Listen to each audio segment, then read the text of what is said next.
नाम की औषधि मिली, संसार का क्यों रोग हो। नाम लेने वालों को क्यों इस जगत में सोग हो। नाम का साधन किया जिसने, उसे सब कुछ मिला। लाभदायक अब उसे क्या, ज्ञान कर्म और योग है। तीन तापों की है औषधि, राधा स्वामी नाम एक। दुख सतावे किसको जब गुरु नाम का संजोग है। मेल है जब नाम से तब सुख का मेला हो गया। नाम ही हो भगत का जीवन, ये उसका भोग है। राधा स्वामी नाम के सुमिरन में सिद्धि शक्ति है। योगी पूरी कर कमाई, नाम ही का जोग है। नाम की औषधि मिली, संसार का क्यों रोग हो। नाम लेने वालों को क्यों इस जगत में सोग हो। राधा स्वामी। जो भी शब्द गाया है आचार्य राधा ने, और जो शब्द की व्याख्या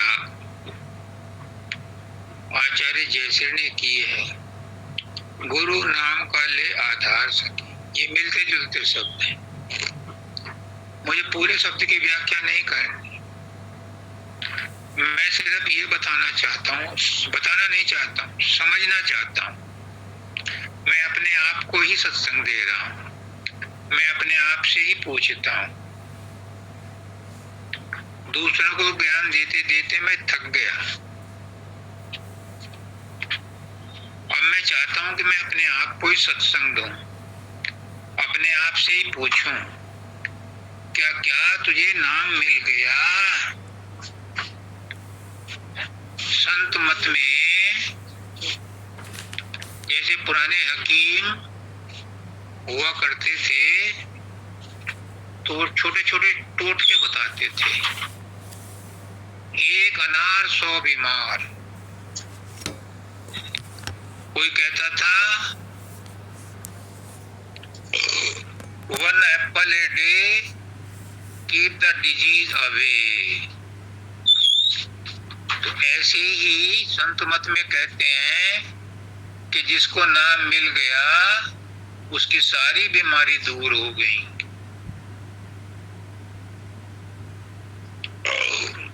जिसको नाम मिल गया उसके सारे कष्ट दूर हो गए। जिसने नाम ले लिया वो गुरु की शरण में आ गया। जिसने नाम जप लिया उसने काल कर्म को मार दिया। जिसने नाम का साधन कर लिया उसने अपने जीवन का लक्ष्य पूरा कर लिया। बहुत कुछ कहते हैं, रोचक और भयानक बातें खूब कही जाती हैं, सभी मतों में होती हैं, तो संत मत में भी। लेकिन एक सच्चाई की बात है, मैं अपने आप से पूछता हूं वो सच्चाई क्या है। नाम क्या है? नाम वो शक्ति है जिसके लेने से मुर्दे भी जाग जाते हैं।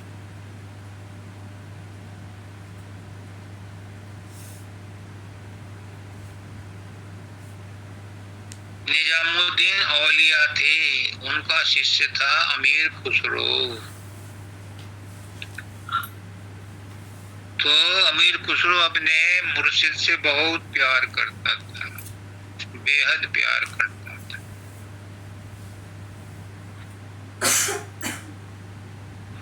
यहाँ तक कि अमीर खुसरो ने उसने कहा, निजामुद्दीन औलिया ने, कि शरीयत इजाजत नहीं देती, वरना मैं ये कह के जाता कि इस खुसरो की कब्र मेरी कब्र के पास ही रखना, अगर दूर रखोगे तो कब्र फोड़ करके मेरे पास आ जाएगा। इतना प्यार करता था। तो मैंने कहा, अगर नाम किसी ने सही ढंग से ले लिया तो कब्र में से भी मुर्दे जाग जाते हैं। क्यों? ये शरीर कब्र है और कब्र में मुर्दे ही हैं, हम सब मुर्दा ही हैं। तुम कहते होगे अपने आप को, मैं तो अपने आप को जिंदा लाश ही कहता हूँ।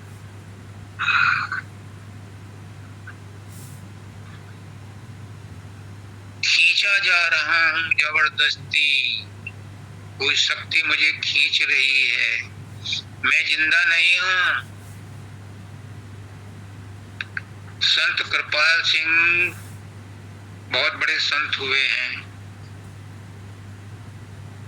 उनके एक शिष्य थे साहब सिंह।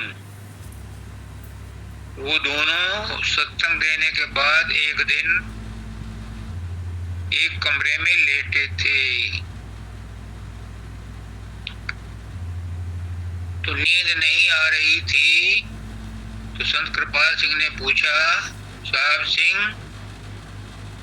क्या तुम सो रहे हो? क्या तुम जाग रहे हो? वो बोले कि हुजूर मैं तो सो रहा हूँ, तुम तो जाग रहे हो, जवाब कैसे दे रहे हो? उसने कहा, हुजूर मैं संसार की तरफ से जाग रहा हूँ, आत्मा की तरफ से नहीं जाग रहा। मुझे आत्मा की तरफ से भी जगा दो। तो उन्होंने कहा, बैठा हो जा। फिर बैठ गए, दोनों ने आंख से आंख मिलाई और उन्होंने उसको विशेष आशीर्वाद दिया और उसकी आत्मा को जगा दिया। तो मैं भी कहता हूँ कि मैं जिंदा लाश हूँ, मैं जीवित नहीं हूँ। ये शरीर खींच रहा है किसी तरह से। अगर जिंदा होता, यानी अगर मेरा आत्मा से परिचय हो चुका होता, मेरी आत्मा परमात्मा में मिल चुकी होती, तो ये बकबक करने की जरूरत नहीं थी। पुष्करनाथ जी कहते हैं, आधी गगरी छल छल बोले। जो अधूरा होता है वही बकबक करता है। अब हैं हमारे बहुत से संत हैं, एक हमारे हजूर कपिला जी हैं, वो चौथी अवस्था में रहते हैं, चुप रहते हैं, मेरी तरफ से नहीं बकबक करते। मुझे तो पुष्करनाथ जी ने बांध लिया, इसलिए बकबक करनी पड़ रही है, वरना मैं तो बहुत पिंड छुड़ाया उनके सामने भी। मैं तो शब्दानंद जी से भी 1 साल तक 1.5 साल तक मिलने नहीं गया, जब मुझे पता लगा कि वो कुछ और सोच रहे हैं मेरे बारे में। फिर मंगल देव जी ने किसी तरह से मुझे वापस बुलाया। मैंने पुष्करनाथ जी को मना कर दिया था, लेकिन चलते चलते वो 24 जनवरी को बांध गए मुझे कि जिस किसी को कुछ पूछना हो वो राजेश से पूछे। ये ऑनलाइन सत्संग में उन्होंने कहा था। अब गुरु की आज्ञा का उल्लंघन करना राजेश के बस में तो है नहीं। मरने मर जाएगा पर गुरु की आज्ञा का पालन करता रहेगा। अब चाहे कुछ भी हो जाए, कुछ भी हो जाए। तो कहने का मतलब ये है कि वो नाम क्या है जिसके लिए सब तारीफ करते हैं और जिसके लिए सब प्रयास करते हैं, जिसको सब ढूंढते हैं और जो सब बीमारियों की औषधि है, सब रोगों की दवा है, वो नाम क्या है? पुष्कना जी कहते हैं कि जो नाम गुरु तुम्हें देता है ये तो स्कूल में एडमिशन है। जब स्कूल में एडमिशन हो गया तो फिर पढ़ाई करो, फिर ट्यूशन पढ़ो, घर पे होमवर्क करो, फिर परीक्षाएं पास करो, तब गुरु तुम्हें उत्तीर्ण होने का प्रमाण पत्र देगा। फिर अपने रोजगार में लगो। तो क्या राजेश तुझे मिल गया? तू दूसरों को ज्ञान दे रहा है, क्या तुझे ज्ञान मिल गया? नहीं मिला। अगर मिल गया होता तो सोक्रेट ये ना कहता कि मैं जानता हूं कि मैं कुछ नहीं जानता। किसी गुरु ने अपने आप को आज तक का रिकॉर्ड है ज्ञानी नहीं कहा। किसी गुरु ने आज तक अपने आप को खुदा नहीं कहा। तो राजेश भी कैसे कह दे, किस मुंह से कह दे? तो वो नाम क्या है? एक नाम तो स्कूल में एडमिशन हो गया, फिर उसके बाद वो पढ़ाई करता है। उसके 4 चरण हैं, 4 स्टेजेज हैं। पहली स्टेज में वो शरीर को छोड़ने का प्रयास करता है, सुमरन करता है। सुमरन से शरीर पवित्र होता है, शरीर के रोग, शरीर की सफाई होती है और वो तीसरे तिल पर इकट्ठा होता है। उसकी सारी चेतना तीसरे तिल पर आकर इकट्ठी होती है। जब उसका सुमरन पूरा पक्का हो जाता है, सारे बोधभान छूटते हैं, छूट गए हैं, तो फिर दूसरी स्टेज आती है। तो पहली स्टेज में वो तीसरे तिल से उठ करके खिसक जाता है सहस्त्रदल कमल में, क्योंकि तीसरा तिल और सहस्त्रदल कमल बिल्कुल एक थिन लाइन है, बराबर बराबर ही है, उनमें कोई दूरी नहीं है। वो वहां खिसक जाता है और वहां उसे शंख और घंटों की आवाज सुनाई देती है। पीले रंग की फुलवारी भी नजर आती, 5 रंग की फुलवारी नजर आती है, वैसे मैंने भी देखी है।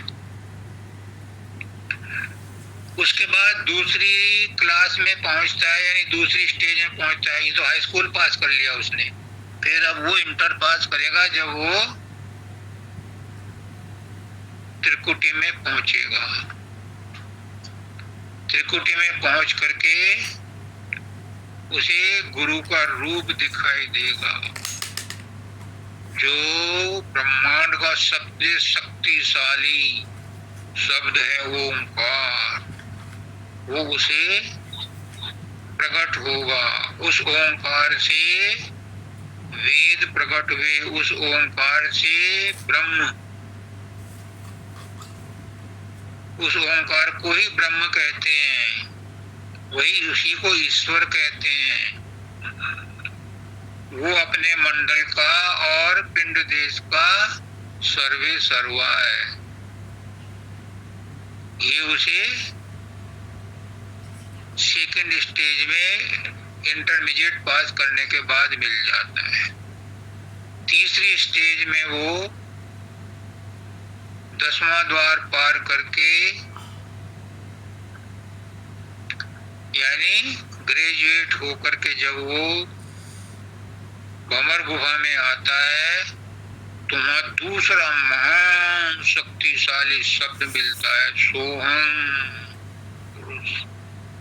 सोहंकार का शब्द मिलता है। वहां बांसुरी और मुरली की धुन सुनाई पड़ती है। ये 3 स्टेज का हो गया। अब ग्रेजुएट होने के बाद वो चाहे पोस्ट ग्रेजुएशन करे या नौकरी करे, और हमारे संत मत में कहते हैं कि चौथे पद के लिए उसे सतलोक में जाना है, और सतलोक में वो अपने निज घर पहुंच जाता है। निज घर में पहुंच करके वो स्वतंत्र हो जाता है, अपना डिसीजन आप लेता है। अब तक तो माँ बाप का हुक्म मानना पड़ता था उसे। अब सतलोक में पहुंच के वो स्वतंत्र हो जाता है, यानी वो पवित्र आत्मा सतलोक की आत्माओं से मिलकर के, सुरतों से मिलकर के स्वच्छंद रहती है। एक दूसरे से मिलकर के खुश होती हैं वहां सुरतें, पर उनका संबंध आपस में ऐसे ही रहता है जैसे कि समुद्र में बूंदे रहती हैं, नदी में बूंदे रहती हैं, तालाब में पानी की बूंदे रहती हैं। ऐसे ही सूरत भी सतलोक में रहती हैं। सब एक साथ भी रहती हैं और अलग अलग भी रहती। एक 5वीं व्यवस्था भी है, जब वो अनामी धाम में पहुंच जाती है तो नाम को गाढ़ा करना, जो आचार्य जयश्री ने बोला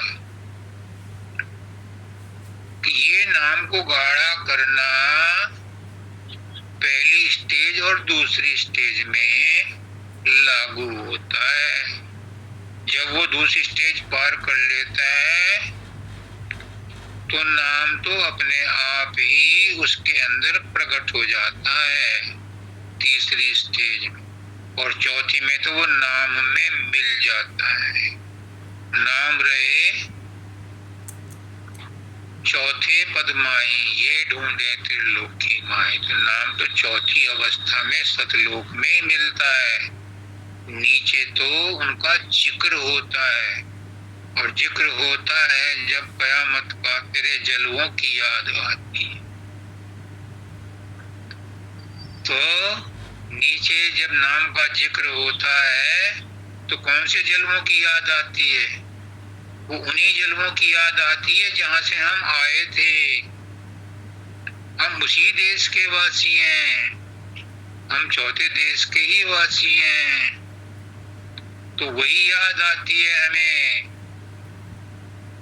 पुष्करनाथ जी कहते हैं कि कई बार हम कह देते हैं बच्चों को भी, ऑफिस में भी, कि मुझे शांति से रहने दो।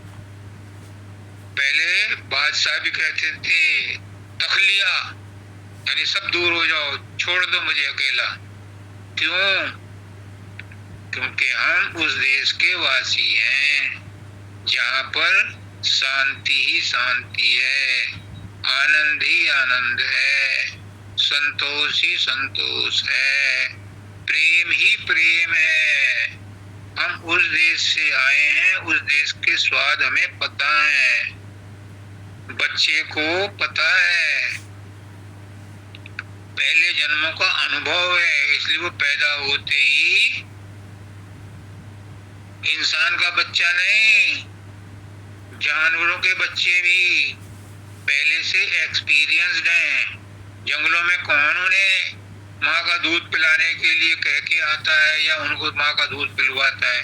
उन्हें सबको पता है, हमें भी पता है, तभी तो हम उस देश के वासी हैं। हमें वो आदतें हैं लेकिन धूमिल पड़ गई हैं क्योंकि हम इनमें बंध गए। आत्मा पर जो खोल चढ़े हैं इनमें हम फंस गए, इनमें हम अपने आप को भूल गए। अब गुरु आता है सतलोक से और वो हमें बताता है कि तुम अज्ञान के कारण जो 3 ताप बताए हैं माता जी ने भी और इस शब्द में भी हैं, 3 ताप, शारीरिक दुख, मानसिक दुख और आत्मा का अज्ञान, ये 3 ताप दूर करने के लिए गुरु सत्संग में बार बार अपने शिष्यों को ज्ञान देता है कि तुम शरीर नहीं हो, तुम मन नहीं हो, तुम आत्मा नहीं हो, तुम विशुद्ध आत्मा हो, तुम सूरत हो, तुम अजर अमर अविनाशी परमात्मा का अंश हो, स्फुलिंग हो, चिंगारी हो, करंट हो, तुम वही हो, तत्वमसि तू वही है, जो परमात्मा है वही तू है। तू अपने आप को भूल जा कि तू शरीर है। जब गुरु के मार्गदर्शन में अभ्यास करते करते, प्रेम करते करते, समर्पण करते करते कोई जिज्ञासु, कोई साधक अपने आप को भूलने लगता है तो क्या हो जाता है? फिर वो गुरु ही हो जाता है, फिर वो स्थित प्रज्ञ हो जाता है, उसकी बुद्धि ठिकाने आ जाती है। तब कह सकते हो कि नाम लेने वालों को क्यों इस जगत में शोक। वो नाम जब लेते हैं उस चौथी अवस्था के नाम, तीसरी अवस्था के नाम वालों को भी रोग शोक नहीं होते। ये अनुभव की बात है, मैंने करके देख लिया। चौथी अवस्था का नहीं बता सकता, पर तीसरी अवस्था में भी देख लिया कि उस अवस्था में भी रोग शोक व्यापते नहीं है। विटनेस की तरह से देखते रहते हैं। ये आचार्य जयश्री मुझसे बार बार कहती है कि घटनाएं तो होती हैं, विचार तो आते हैं अभी भी, लेकिन अब वो ठहरते नहीं। अब मैं उनको जान गई कि ये टेम्परेरी हैं, ये है नहीं, केवल भासते हैं। जब ऐसी अवस्था आ जाती है तो फिर आप उनसे प्रभावित नहीं होते। तब कह सकते हो कि नाम लेने वालों को क्यों इस जगत में शोक। बाकी जो कहते हैं वो जमाने जमा खर्च करते हैं और फिर मुसीबत आने पर तो रोते हैं। आम आदमी की तरह से शोक मनाते हैं।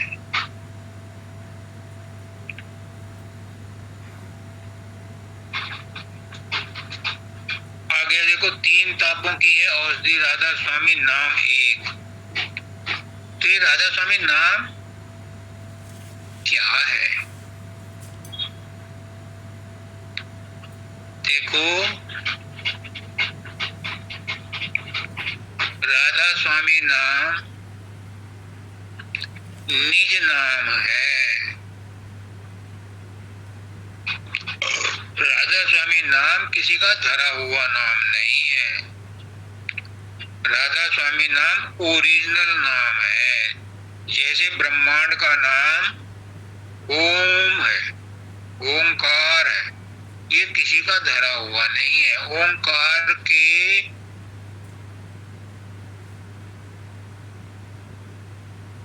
धुन, ओंकार की धुन अपने आप में इंगित करती है कि ये स्वतंत्र है, निरापद है, ये धुनात्मक है, ये सत्य है, लेकिन इसकी हद ब्रह्मांड तक है। सोहंकार की हद पर ब्रह्म है। सोहंकार पर ब्रह्म का शब्द है। ये भी बहुत शक्तिशाली है, क्योंकि पर ब्रह्म तो ब्रह्म से भी ज्यादा शक्तिशाली है, तो सोहंग भी बहुत शक्तिशाली है। और ये भी धरा हुआ नाम नहीं है, ये भी वस्तु स्थिति यानी उस तत्व का नाम है जो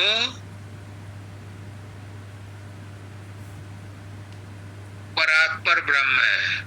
उस तत्व का नाम सोहंग है। इसी तरह से जो अल्टीमेट नाम है, हमारा निज नाम है, गुरु उसी नाम को हमें देते हैं और वो नाम अनामी धाम का नाम है। वहाँ कोई नाम नहीं है, लेकिन उस अनामी धाम को ही राधा स्वामी कहते हैं। ये भी धुनात्मक है, बाकी तीनों भी धुनात्मक है, ये भी धुनात्मक है, इसका कोई नाम नहीं है, पर ये अनादि है। राधा आदि सूरत का नाम, स्वामी आदि शब्द जान।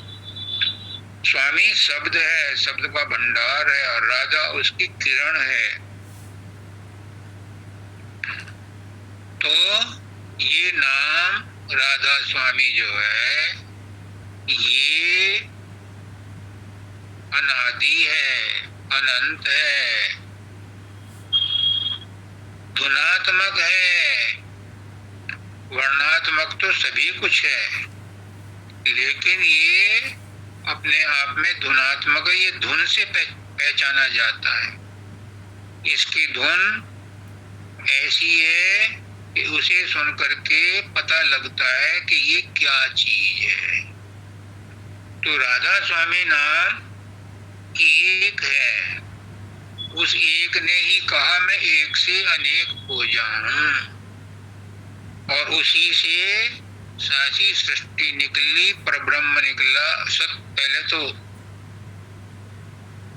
अनामी पुरुष राधा स्वामी दयाल निकले क्या, वो तो है ही।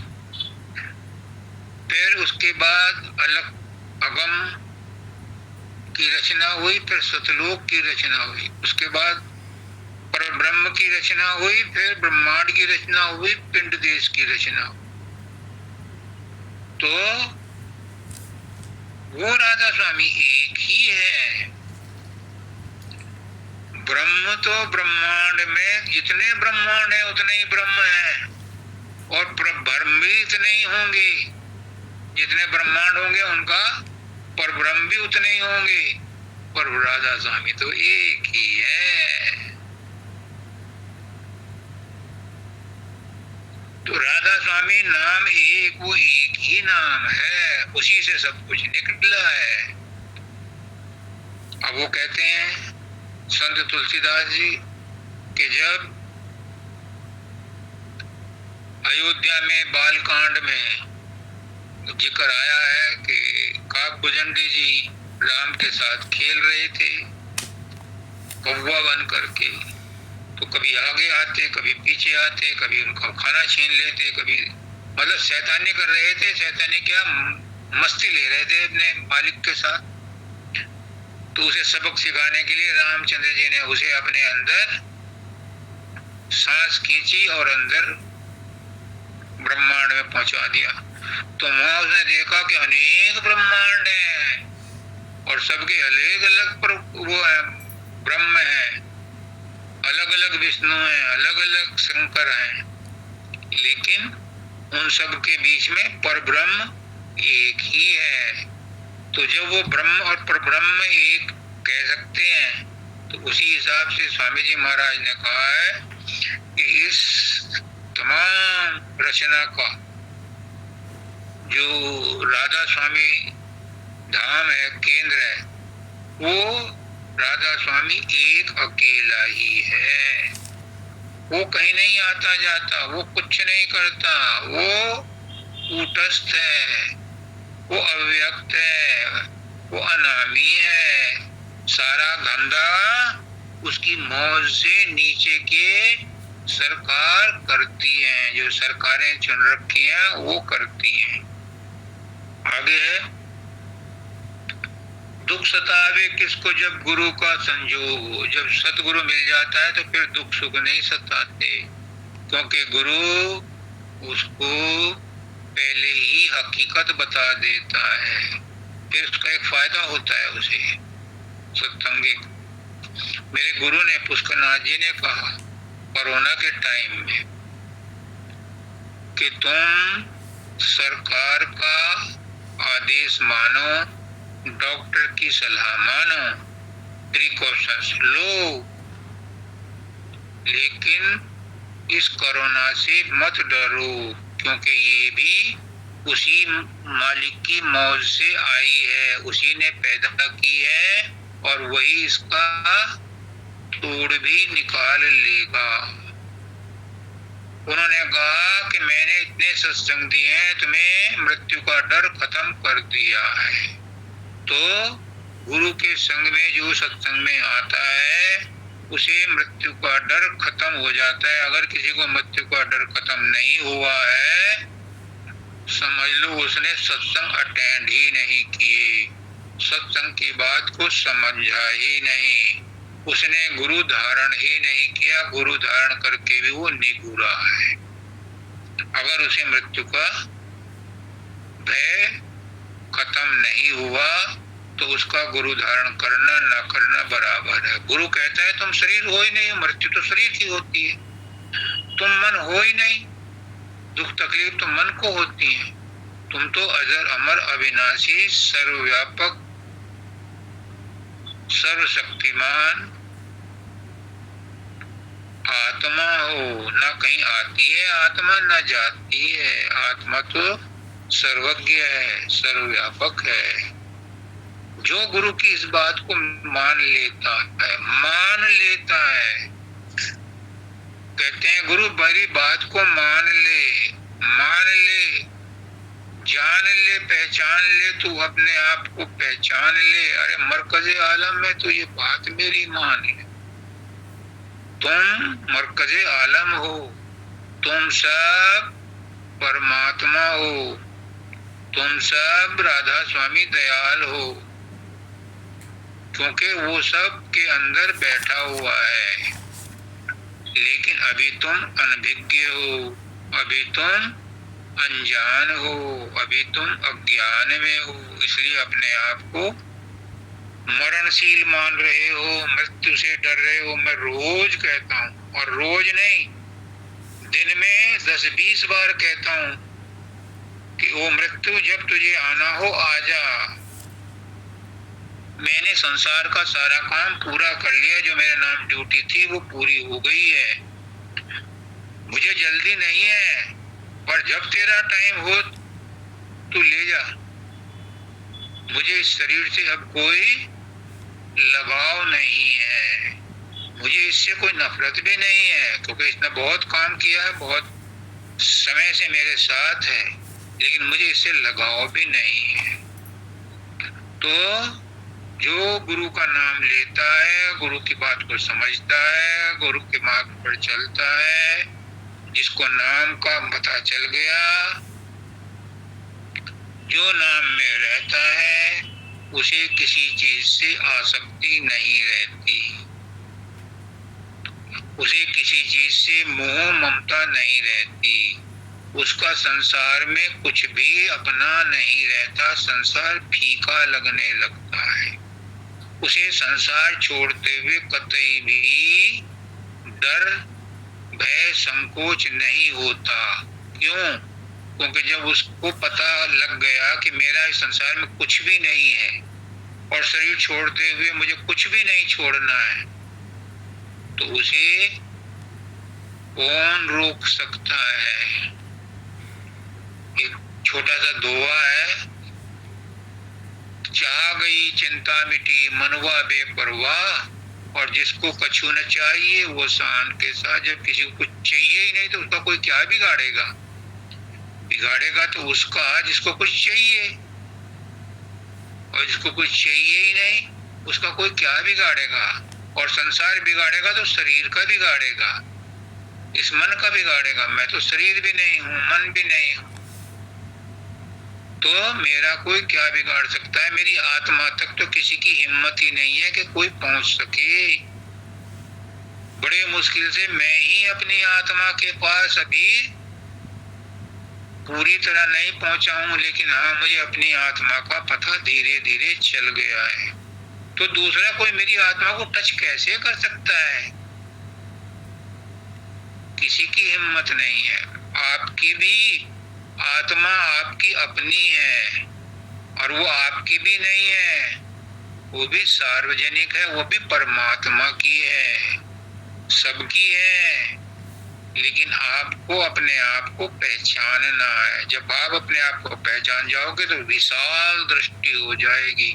फिर संकुचित रूप से आप ये नहीं कहोगे कि मुझे दर्द है, कि मुझे तकलीफ है, या मैं बंधन में हूं। नहीं, बंधन में वो होगा, मुक्ति उसे चाहिए जो बंधन में होगा। मुझे मुक्ति नहीं चाहिए, मैं बंधन में नहीं हूं। मैंने 15-20 साल पहले धाम पर कह दिया था कि लोगों को मुक्ति की चाह है, वो मुक्ति दे दो उन्हें, मुझे नहीं चाहिए। मैं तो यहाँ लोगों की सेवा करूंगा, अपने गुरु के सत्संगियों की सेवा करूंगा, जब तक वो मुझसे कराएगा। करा लो। तो बंधन में तो मुक्ति तो उसे चाहिए जो बंधन में है। आत्मा तो बंधन में है ही नहीं। आत्मा को तो भ्रमित कर रखा है मन ने कि तू बंधन में है। राधा स्वामी नाम के सुमरन में सिद्धि शक्ति है। ये सिद्धि शक्ति भी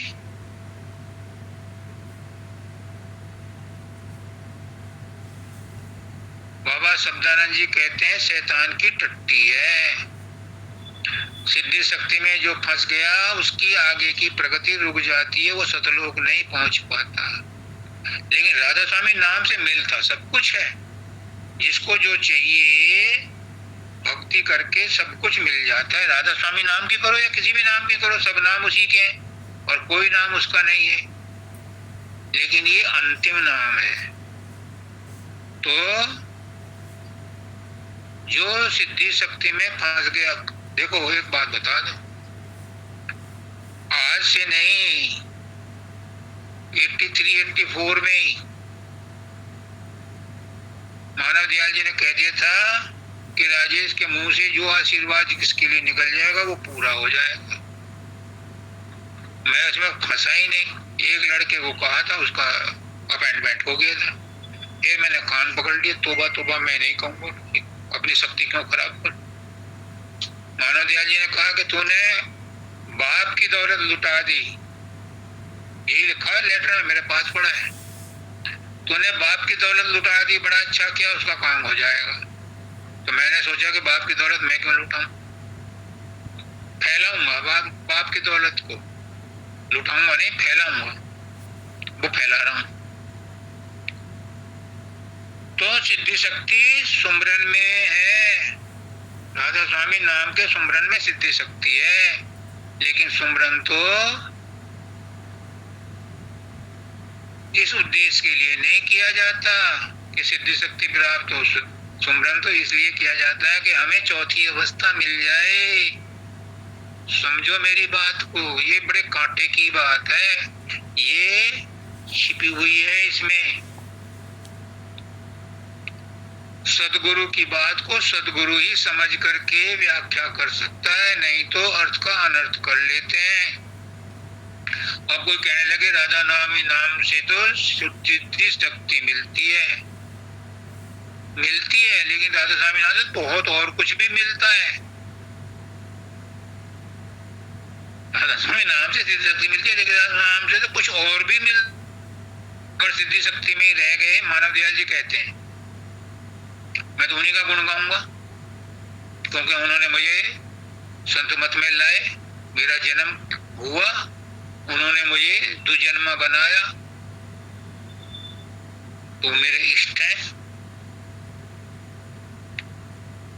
उन्होंने कहा कि ये जो साइंटिस्ट हैं, वैज्ञानिक हैं, नोबेल प्राइज होल्डर हैं, ये त्रिकुटी में जाकर के ज्ञान प्राप्त करते हैं।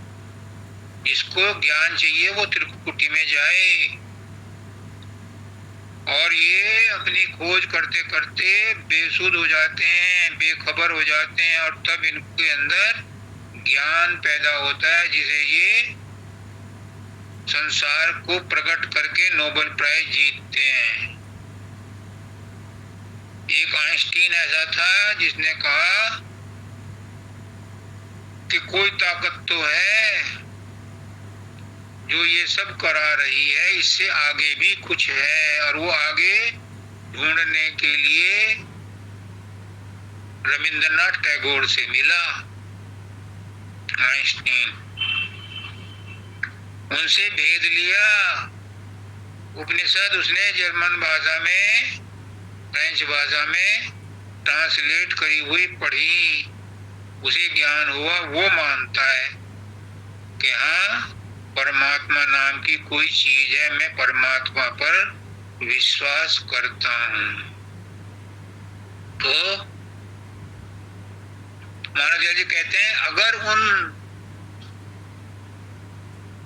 साइंटिस्टों को, साइंटिस्ट भी ऋषि मुनि हैं, ऋषि मुनि संत महात्मा अपने अंदर की लेबोरेटरी में अनुसंधान करते हैं, और साइंटिस्ट बाहर की प्रयोगशाला में अनुसंधान करते हैं। तो जब अनुसंधान करते हैं, अगर उन्हें कोई आध्यात्मिक सद्गुरु मिल जाए तो वो आत्मा के बारे में भी ज्ञान प्राप्त कर सकते हैं, आत्मज्ञानी हो सकते हैं। अब मुझे तो पुष्करनाथ जी ने वंदिता को दिया, जो योग भी सिखाती है और सूरत सब योग भी करती है। एक और मुझे मिले थे, वो तैयार ही नहीं हुए, चलो उनकी मौज, मालिक की मौज। जो योग करता है और सूरत शब्द योग भी करता है, उसको डबल फायदा होता है, क्योंकि उसे और चीजों का ज्ञान पहले से होता है। और मैं दूर क्यों जाऊं, मुझे तो मानव दयाल जी ने कहा, और मैंने उनके पत्र पढ़े, बाबा सब्दन, बाबा फकीर के और मानव दयाल जी के पत्राचार जो पत्र हैं, छपे हैं, उनमें पढ़ा कि शर्मा, तू सब कुछ जानता है, वेदों का ज्ञाता है, तुझे सब ज्ञान है, सब योगों का योगी है तू, सूरज सब योग मैं तुझे सिखाऊंगा, फिर तू मेरा काम करना, मेरे मिशन को आगे बढ़ाना। इसलिए उन्होंने उनको छांटा था, वरना उनके पास बहुत गुरु बनने के लिए शिष्य तैयार थे, बल्कि बाद में तो चलो तो छोड़ो, उसका जिक्र नहीं करते।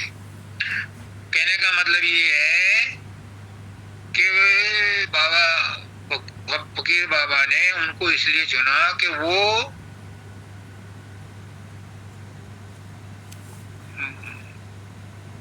सनातन धर्म के ज्ञान से परिपूर्ण थे। उन्होंने कहा कि संत मत मैं तुझे सिखा दूंगा, तब तू संत मत को और सनातन धर्म को एक करके प्रस्तुत करना, इससे सबका कल्याण होगा। और हुजूर मानव दयाल जी ने आखिर समय तक यही प्रयास किया, और उन्होंने सिद्ध कर दिया कि संत मत की आखिरी सीढ़ी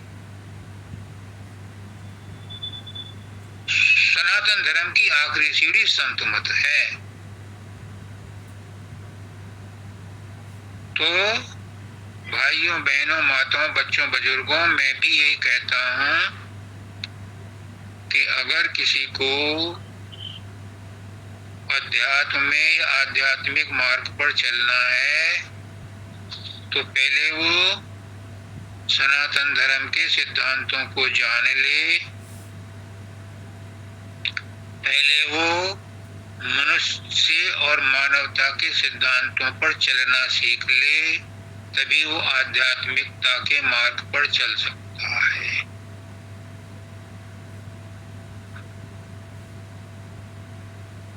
मानव बनने के लिए कबीरदास ने भी कहा है कि मानव बनकर ना जिया, जिया तो डांगर ढोर, जीव किनारे ना लगा, लगा तो हाथी को। पहले मनुष्य बनो, पहले मानवता के असूलों पर चलो। और उसका असूल कबीर साहब ने कहा, दया राख धर्म को पाले, जग से रहे उदासी, अपना सा जीव सबका जाने, था ही मिले अविनाशी। पहले इस बात पर अमल कर लो। इसकी व्याख्या कभी बाद में, कभी और समय पर करेंगे। सद्गुरु राधा स्वामी।